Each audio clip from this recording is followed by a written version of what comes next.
Good evening, everyone, and thank you for joining tonight, which will hopefully be an informative and educational webinar talking about overactive bladder.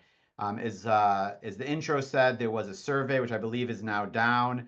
That was a poll which we'll be using to help us figure out what's best for you, but also you can submit questions anonymously throughout the presentation via the question and answer section, which should be on the bottom of your screen. Those are anonymous, and at the end of the session, time permitting, I'll do my best to address as many as possible.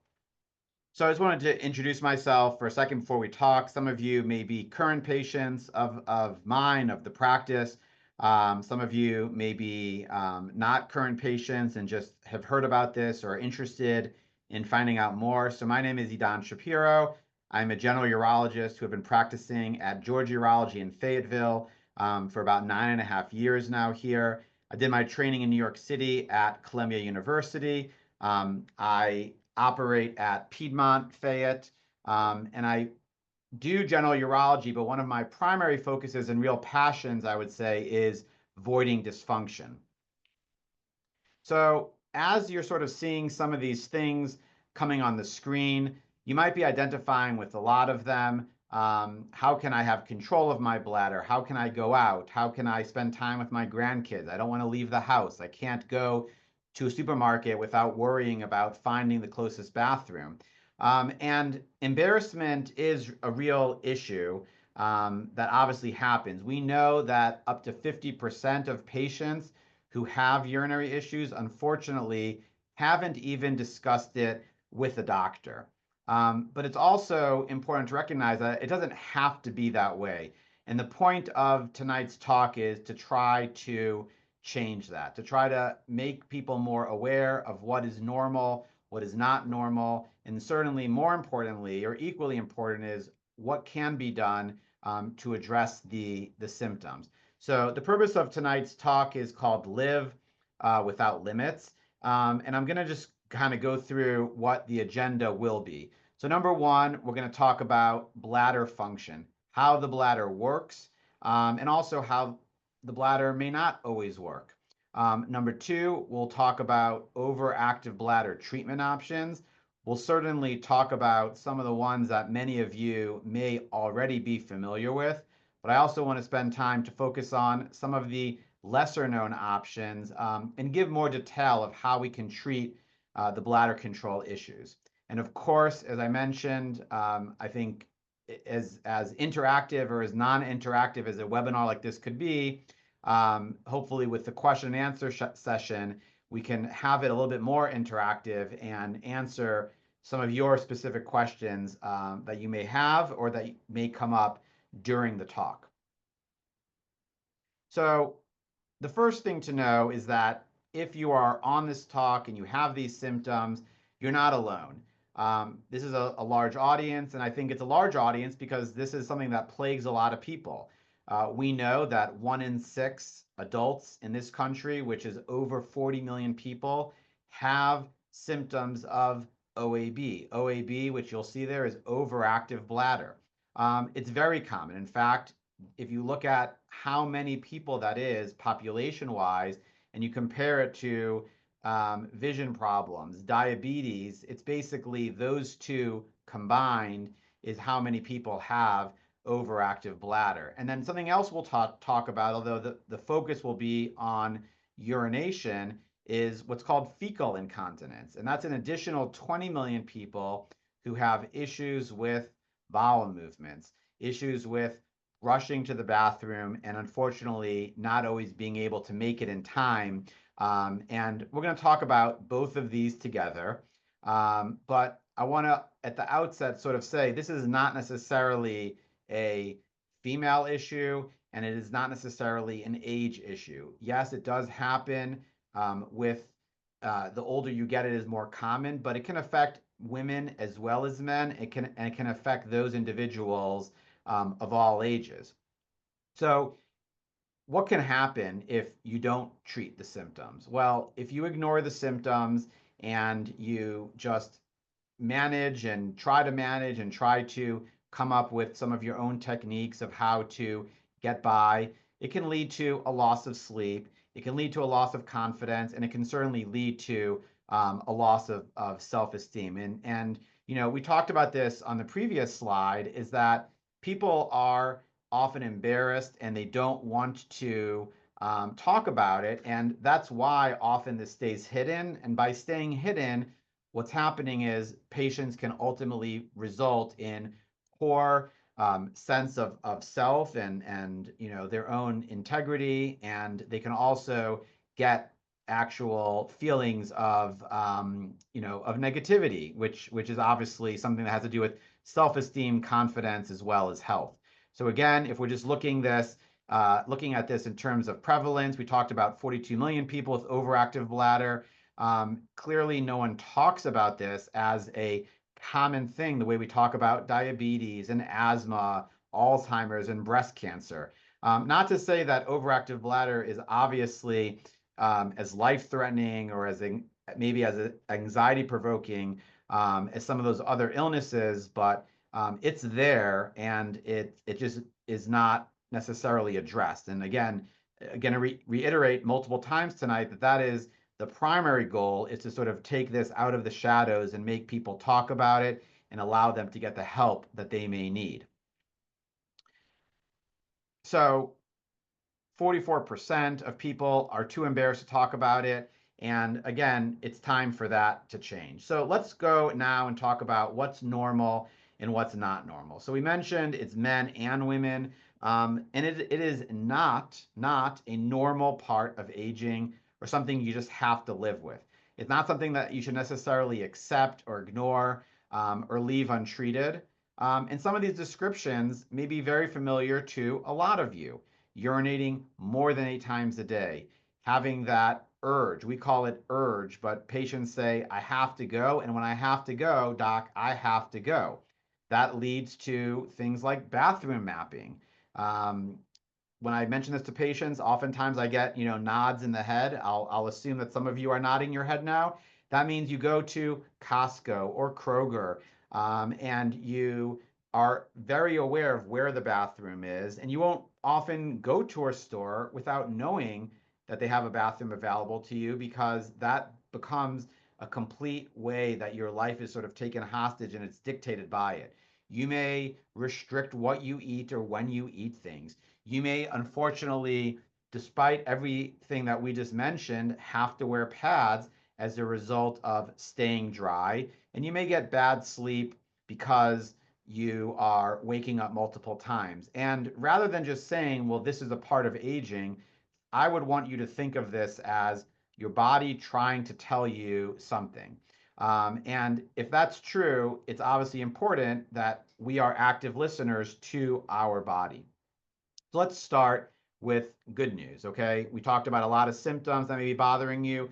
The good news is that there are treatments. Now, not everyone is going to go from a situation of going through 4 or 5 pads a day, or going from a situation of going to the bathroom every 20 minutes to getting to the point where they have absolutely 0 symptoms.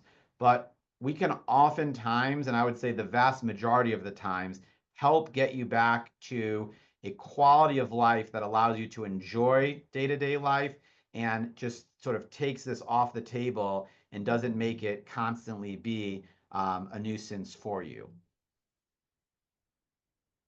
So the first thing to understand is, how does the bladder work? And this is a busy slide, and I'll take you through it. And I'm not sure if you see my cursor, but if you do, I'm in the middle here. And these 2 organs in the middle are the kidneys. They're kind of shaded light blue, and the kidneys produce the urine, and that's basically filtered blood. The urine goes down these other tubes called ureters to the bladder, which is on the bottom. So as the kidney is producing the urine and sending it to the bladder starts to fill. As the bladder starts to fill, that sends a signal up to your brain. The signal going up to your brain lets your brain know that there is an anticipation of trying to think about, maybe is a good time to think about a bathroom. think about, you know what, I might need to be going. And then your brain often can say, now's not a good time. I'm in a movie, I'm out shopping, I'm with my child or grandchild, I'm at a lunch date. And your brain sort of says, I don't want to go right now. And it can sort of hold back that symptom, that desire, that signal.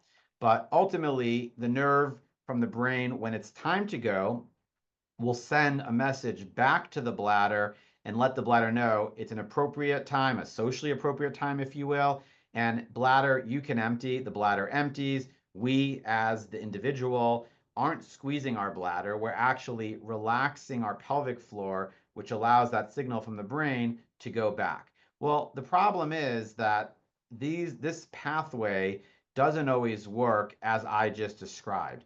Often, what can happen is that it's not that the bladder is half full, but the bladder might have 10%, 5% full, and it sends a signal back to the brain that you've got to go. Or the brain can just send a signal, even if the bladder is not full at all, to send I would call it like an aberrant or an abnormal, inappropriate, timed signal back to the bladder that it's time to go, and that leads to going. So I think that the way I would sort of frame this is there's a brain bladder communication, which is essential for bladder control. That we know. We don't think about it when things are working, but we know that to be true.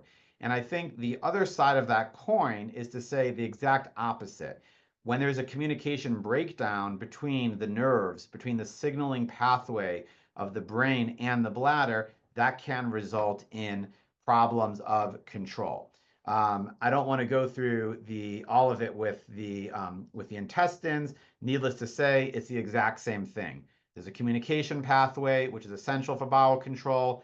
Breakdown leads to bowel control problems. Same pathway. In fact, as we'll talk later, same exact nerve roots from the spinal cord that control both the intestines as well as the bladder. So where do these communication or where do these problems happen? Because they're not all communication problems. And there are many potential causes. Some of them are as simple as what we eat, what we drink, the medicines we take. Some could be related to life events, childbirth, health conditions, pelvic floor dysfunction, injury, or just tight pelvic floor, loose pelvic floor. Anything that might be going on can certainly be a cause of the communication breakdown. And I think it's important, therefore, to sort of think about this systematically. And in general, I talk to patients about there being 3 different types of bladder control problems. I've been using that umbrella term bladder control, but if we look at that, there are really 3 different ones. There's stress incontinence, and I'll go into each of these in more detail in a second. There's urinary retention, when you can't go to the bathroom, and then there's overactive bladder. And you probably by this point have heard OAB, overactive bladder. This is really what we're going to focus on primarily for the purpose of this presentation. So what's stress incontinence? Stress incontinence is much more common in women than men, unless the men have had surgery for the prostate. And it has to do with when there's high pressure in your abdominal cavity and you are coughing, sneezing, laughing, jumping, exercising, anything like that, and you're straining and you're pushing down on the muscles, your abdominal muscles, and the bladder kind of squeeze, and then you don't have enough of a sphincter control resistance, that results in leakage. And that's called stress incontinence. Certainly it's prevalent, but it's sort of beyond the scope of what we're going to be talking about tonight. Urinary retention, a different type of control problem, is when patients, men or women, aren't able to go for whatever reason. Either the muscles of the bladder have deteriorated where they can't go, it's a spinal cord injury, there's a mechanical blockage, something that's not allowing the bladder to go, and that can result in a weak stream. In an extreme situation, it can result in no stream. And when there's no stream, that may result in using a catheter. Again, an important thing, definitely something that we see a lot in our urology practice, but definitely also not the focus of tonight's talk. So the focus is overactive bladder. And overactive bladder itself is really an umbrella term. Overactive bladder does not tell us the cause. It does not tell us a specific symptom that's true for everyone. It really defines a host of symptoms. I call it a constellation of symptoms, a category that have 3 or 4 symptoms, of which you may have 1, 2, 3, or all of them. And there's urge incontinence, which is categorized by frequent urination. That's number 1. Urgency is when you have to go, you have to go. That's the number 1 point, going before you reach the bathroom.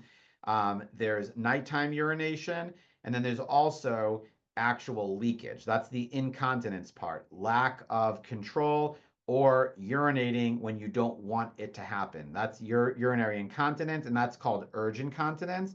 But you can also have urgency frequency, which is frequent urination, urgency, nighttime urination, but without any leakage. And one way to think about this in a much more simplistic way is OAB wet, which is the top one, urge incontinence, versus OAB dry, which is urgency frequency without the leakage. Both technically would be OAB, and it's really the provider's job, whether you see me or whoever you see in the office, to sort of differentiate these two and sort of talk about why it may be a little bit of a different approach to each of them.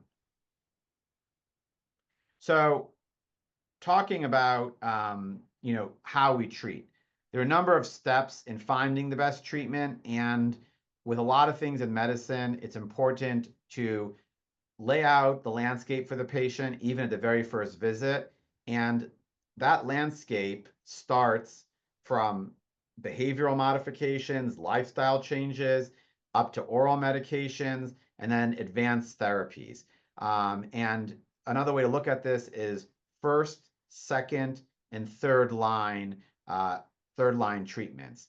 And what I do when I have a patient who I'm talking about, they may come in and they may have been referred to me by their primary doctor. They may be referred to me by another urologist, and they've already tried multiple oral medications. So they're already coming in, ready for number 3, for all the way on the right. Someone may come in and they've just, whether they found us on the internet or their primary doctor doesn't manage overactive bladder, and they see us and they want to start from the beginning. And we'll talk about the whole thing. So every individual needs to be treated as an individual and has their unique sort of, I would say, desires and wishes in how they want to start and where they want to start and how quickly they choose to progress. So I put this up because this is something that's unique that we have over at Georgia Urology. This is sort of a program that we've developed, and this is outlined our care pathway that all patients sort of get at the very first visit. And the purpose of this, like the previous slide, is to really visually demonstrate to the patient that this is a process. This is a roadmap, and there are different steps along that path where we can stop and we can progress, and we can then exhaust that step and go to the next step. We can skip steps. The analogy I use often is driving a car, okay? If a patient is driving the car, I'm there driving with them and I'm helping guide them on the path, but they're the ones who have their foot on the pedal. They're the ones who decide how much to push the accelerator. And if they want to go to step 1, which is behavior modifications, and they want to spend a lot of time exhausting all 5 of those things that you see out there, then we'll obviously do that. If they say, you know what, push the pedal, I'm going straight to evaluation, I'm going straight to something that's going to be more definitive, then we'll do that. But it's important to understand that it's a path. It's also important to understand that if you start at step 1 and you do not have results that are satisfactory to you, you shouldn't become despondent. You shouldn't give up hope. You shouldn't feel like this is just my lot in life. I'm going to always have to wear pads. You should know that there are other options as well. So let's now go through those options. So the first one is lifestyle changes. In other words, behaviors that can change your situation. It might mean changing what you eat, avoiding certain known what we call bladder irritants, spicy food, alcohol, acidic foods, caffeine, things like that, that not every person, but some people causes overactivity. It may mean exercise. It could be bladder retraining, which is something that you could do, which is free. It means sort of trying every time between urination 1 to urination 2, you try to extend that time and sort of teach your brain not to respond to the signal. And certainly a very underutilized tool under lifestyle changes is pelvic floor muscle therapy. That is a physical therapist who specializes in pelvic floor dysfunction, and when done consistently and appropriately, has almost identical, if not identical, results to taking medication without any of the side effects of medication, without the cost, without the nuisance of being compliant. And this is something which a lot of patients aren't aware of, and candidly, a lot of urologists don't utilize as much as they should, but it's definitely something that helps a lot. Going to oral medications, I'll mention some of the medications: Ditropan, Detrol, Toviaz, Cinctura, Mirabetriq, Gemtesa. Those are a lot of the ones that trospium. If I didn't mention that, these are the kind of classic medications that are often given either by a primary doctor or by the urologist. And this is great, but there are other issues, right? So obviously these have to be taken daily. I mean, not obviously, but they do have to be taken daily, which obviously has its own set and host of complications. Some of them, especially every one I mentioned, with the exception of Mirabetriq or Gemtesa, can cause dry mouth, can cause dry eyes, can cause constipation. And the reason that we know meds aren't the cure-all for all patients is that almost 3/4 of people stop taking their bladder medications within 6 months. Now, that's not because 75% of patients after taking them for 6 months feel, I'm cured, hallelujah, I can move on. It's because they don't want to take a pill. They have a side effect. It's not working as well as they want. And unfortunately, when that happens, it's not always intuitive, or patients may not even be motivated to come back to the doctor and say, hey, it didn't work. What else can we try? Often they sort of throw in the towel and don't bring it up unless they're specifically asked. One last point, but important point for oral medications. We know from the American Medical Association, very specific guidelines in the elderly population to limit these types of medications specifically because of risking confusion, memory loss, balance issues. So any, quote unquote elderly patient, you should really pause and think if medications is the only way or is the best way to go. As I mentioned before, talking about satisfaction, we know patients aren't compliant. So I said 72 at 6 months, 82% you see right here are non-adherent at 1 year. And non-adherent doesn't mean that they are fixed, they're just non-adherent. And then on the bottom, as I mentioned, there is a very, very high rate of attrition. So 60% don't come back after the first visit, 80% after the second, 90% after the third. Why are they falling off? Not because they're fixed and not because the doctor is not telling them an option, but because they may not just be aware that there are future down the road treatment options that they need to explore. And if nothing else, hopefully the talk empowers you to advocate on behalf of yourself to say, I am not happy with what I'm getting, I want more. So let's then go to the final part, which is the third line therapies. So this is for conservative therapies not working, or you have a side effect, or simply you just don't want to take. It is okay, and it is okay when I say that, even from an insurance perspective in 2024, to say medication works, doesn't have a side effect, but I just don't want to take a pill every day the rest of my life if I can fix this some other way. And that's what brings us to third line or advanced. The reason I call it advanced and not invasive is because what we'll be talking about should not be viewed as invasive, as major procedures, but really just advanced procedures. And there's two main categories. The first category is Botox, which is an injected medication, and the other one is sacral neuromodulation. And if you go back to that initial slide in your mind of how the bladder and the brain communicate with each other, Botox is dealing with the muscle of the bladder. Number two is dealing with the actual root cause, which is the communication between the bladder and the brain, and then the brain back to the bladder. And there are trade-offs to picking one over two, and we'll go into those trade-offs, and we'll also tease out the different options for number two. There are different ways in which you can regulate or modulate those nerves, and we'll talk about each one of those. So Botox, this is the same exact medication that people get for migraines, that people get cosmetically on the forehead, because what the medication basically does is it temporarily paralyzes muscles. That's why people get it in their forehead, to get rid of wrinkles. So the same medication is injected in the bladder. This top picture is a picture of the bladder with a needle going through.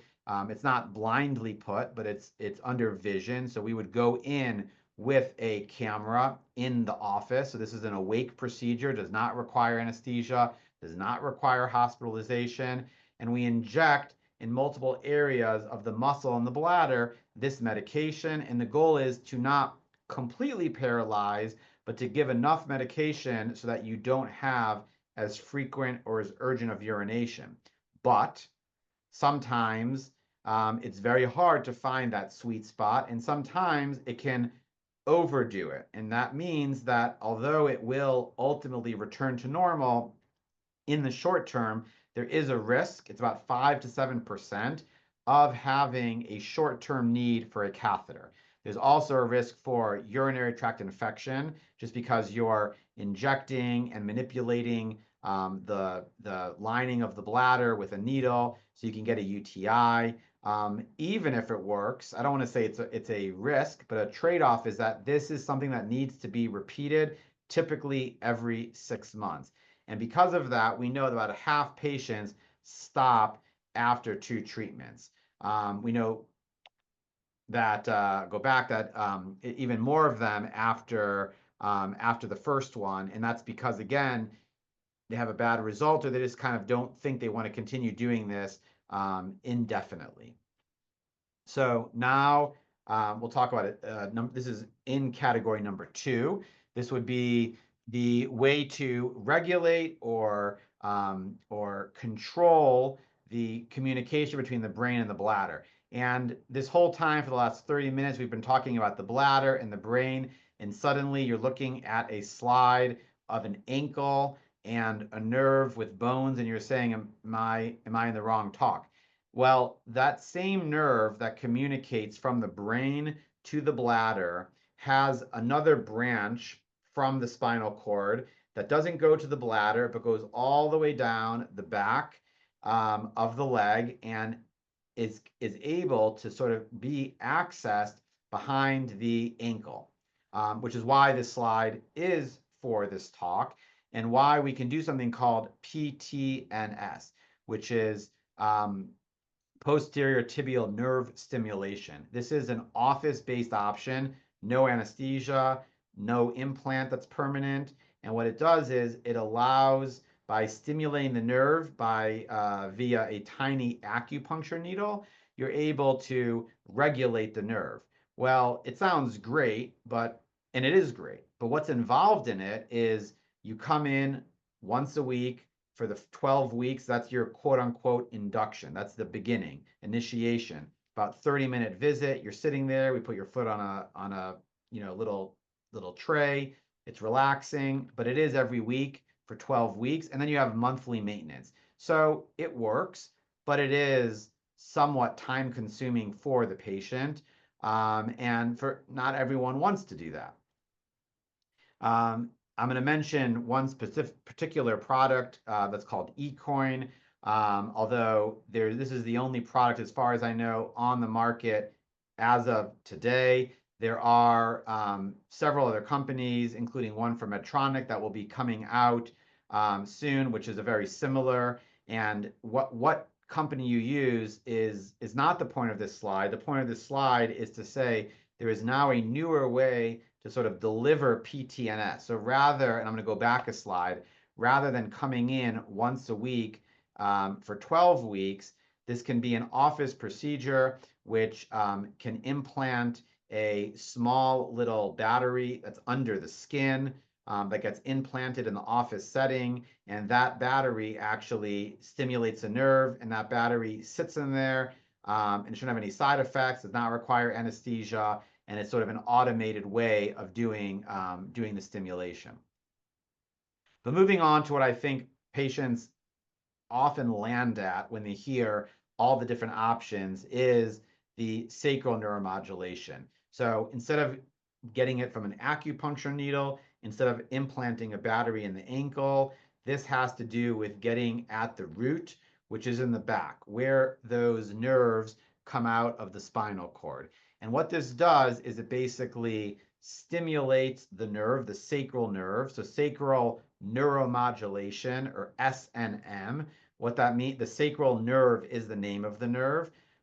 Neuro is because it's a nerve. It's a pathway that transmits a signal between the spinal cord and the bladder. And modulation is that it can up modulate, down modulate, basically control. And this allows, again, going back to that picture that we started with, it can restore normal function. It can allow the brain to not send signals when it's not appropriate, to not have all of that noise in the background, but only get signals from the brain when you're supposed to. It can also allow when the bladder is sending signals that are sort of these error signals that don't really represent a full bladder, it can sort of prevent that from getting up to the brain and the brain acting on it. So what's really nice about this is not only does it get to the root cause of the problem, which is often the communication. So rather than paralyzing the bladder, it fixes the issue. It also is the only real option which allows you a trial, an ability to test it out before you commit. You can't come in and get a test dose of Botox and say if it works or not. You get the Botox, and if it works, great. And often it might be great. And I definitely do a lot of Botox. But if it doesn't work, or it works too well and you need a catheter, there's no way to have known that before. This is different. You can do a office procedure where you are able to sort of test the concept before you think about moving forward. The pictures on the right side of the screen are the two different types of batteries. There is a rechargeable battery, which is the smaller one, the more rectangular one. The more oval looking one is the more traditional, recharge free. The current battery length is anywhere from 9 to 12 years. So this is more of a set it and forget it solution. Yes, it may need to be replaced in the future. To be honest, in 5 years, the battery that they make may be smaller and last 20 years. So that's not something that I would really sort of worry too much about, that it needs to be replaced. And the replacement is different than the insertion, is very easy done under local anesthesia in the office if it's just exchanging the battery. So something that's important to mention, often when I give these talks, people have questions about MRI. So the older models are not MRI compatible, or they're not MRI compatible for a full body scan. The new ones, the InterStim X, is fully compatible with a full body scan, whether it's with the 1.5 Tesla magnet or the stronger magnet. You can get your full body. So if it's a patient who is going to need MRIs for orthopedic, a patient who has multiple sclerosis, or who has other reasons why they might need to be having someone do MRIs, this does not prevent that from happening. So as mentioned, and this is just going to reiterate that, it's a simple test in the office. If someone were to be interested in this, what they would do is they would make an appointment. They would come in. If this is appropriate and they are an appropriate patient, we would schedule them. I did not mention this before, but I will definitely mention that this is covered by insurance, as is Botox, as is the needle, as is the coin. These are all Medicare covered, commercial insurance covered procedures. But what would happen with this office-based test is you'd come to the office, you'd lay down on a sort of cushioned bed on your abdomen, you'd be leaning forward. We try to make it a very relaxed setting. We play music. We talk to you during it. We use a little lidocaine injection after we numb the skin by spraying something on it. The lidocaine injection basically just makes it so you don't feel anything at the skin level. We take a wire that goes in, and then we put a lead, which is basically like a hair, like a thin, really thin wire that goes in to the lower part of the back, kind of like on the upper outer buttock area. And that lead goes to an external battery. In this picture, I think this is a gentleman. So you see that sort of Velcro belt that he's wearing around the waist, or right above the waist. That on the back, there's a little pack where a temporary battery goes in, and the wires go to that battery, and you wear it. And oftentimes, it's within 2-3 days that we sometimes keep it in up to a week. But the purpose of the test is just to say, is this working? So if by day 2 of the test you say, oh my gosh, and I have heard this many times, I have never had a night of sleep like that in years that I can remember. I wear 5 pads, and for the first time in 10 years, I didn't have to wear a single pad. This is amazing. Once we know that it works, we don't need to continue longer, but typically it's 3 to 5 days. Whether it works or doesn't work, the wire comes out, which in the office just means pull it out. There's no incision, there's no Band-Aid, there's no healing or scar that has to happen. And if it works and the patient says, I want to move forward with a permanent implant, great. If it doesn't work, the question is, did it not work because something else is going on? Or did it not work because when we did it in the office, the wire didn't go in the exact right location? And sometimes we'll repeat that test in the hospital. So those are the options after doing the test. So again, who would be a candidate for the trial? Who would be a candidate for this simple office test?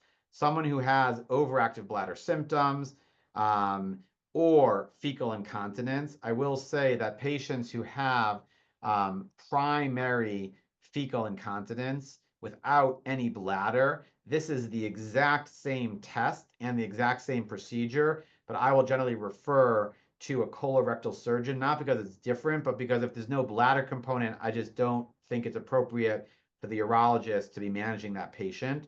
But if there is urinary and fecal issues, this is the best because you do it the same way and it fixes both. So again, you have those symptoms. You've either tried lifestyle changes and medications, and I really should modify this bullet. It's either you've tried it and they haven't given you the relief you wanted, or you're already taking a lot of medications and you really just don't care to try, and you know your options. You make an informed decision to skip straight to the advanced therapies. That would also be something that would be appropriate. So that's really the end of the talk. I'm going to answer questions, but before I answer questions, I just want to sort of talk out what you're seeing on the slide now because, went too far, because this is something which is crucial. If you are interested in making an appointment, there are multiple ways that you can do that. If there's no rush and you just want to make the appointment, you can certainly call the number. But what I strongly, strongly advise you to do is if you have your phone, take your phone out right now, hold your phone up, take a picture of that QR code. I'm going to do it right now. You hold up your phone, you hold it up to it. When you open that QR code, what it takes you to is, and I'll show you, if I can show you on here, it takes you directly to a landing page, which is meant to directly go to my online appointment scheduling. When you go to that page, you're gonna have the option. Reason for visit is the first thing. There's an option called webinar mailer event.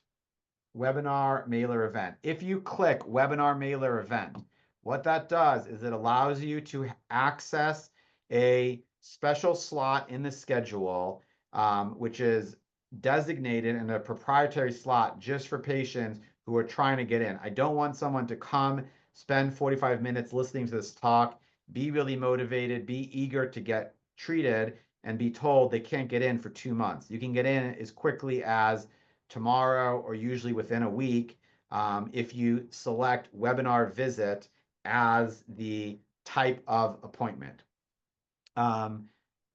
This is the same one that was up there before, but just a little bigger, so you don't have to zoom in as much on your phone. And this will be, I'll leave this up as I answer questions.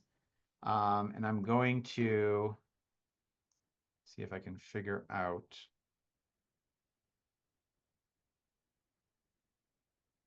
Okay, so 2 questions I see here. Number 1 is, is this FDA approved? And so InterStim from Medtronic, yes, they were sort of the company that pioneered this technology. It was approved in the late 90s. So we're talking, almost 30 years of work. We're talking somewhere between 400 and 500,000 cases. So yes, this is approved and it's been done. Someone asked that if they've tried medications and they didn't work, do I need to start at the beginning? No. If someone comes in and tried medications and wants to go straight to number 3, we go straight to number 3. If you watch this and you've tried medications or you don't want to try medications and you want to be set up for an office test or for a Botox evaluation, you can come in.